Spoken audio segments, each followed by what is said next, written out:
मालवणच्या वेंगुर्ला जवळील निवती समुद्रात अंडर वॉटर म्युझियम आणि आर्टिफिशियल रीफसाठी भारतीय नौदलाची निवृत्त युद्धनौका INS गुलदार ताब्यात घेत पर्यटन प्रकल्प राबवण्याचा निर्णय राज्य सरकारकडून घेण्यात आला आहे। ही युद्धनौका आतापर्यंत भारतीय नौदलाच्या अंदमान निकोबार कमांडच्या ताब्यात होती। आता ती महाराष्ट्र पर्यटन विकास महामंडळाच्या स्वाधीन करण्यात आली आहे। मराठ्यांच्या अधिपत्यात तब्बल 105 वर्षे राहिलेल्या शिवकालीन किल्ले विजयदुर्गचं ऐतिहासिक आणि सामरिक महत्त्व लक्षात घेऊनच INS गुलदार लवकरच देवगड तालुक्यातील विजयदुर्ग खाडीत आणून शास्त्रीय पद्धतीने स्वच्छ केली जाईल।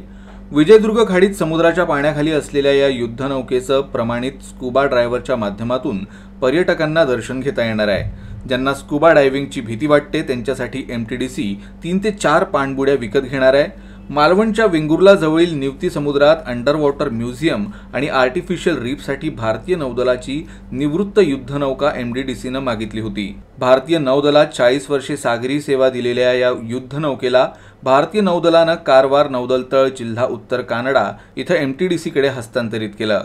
छत्रपती शिवाजी महाराजांच्या आरमारी गमिनी काव्यासाठी मोक्याचं ठिकाण मानल्या जाणाऱ्या विजयदुर्ग खाडीत ही युद्धनौका पर्यटकांना समुद्राच्या आतून पाहण्याची संधी मिळणार आहे, अशी माहिती महाराष्ट्र पर्यटन विकास महामंडळाचे व्यवस्थापकीय संचालक मनोज कुमार सूर्यवंशी यांनी दिली।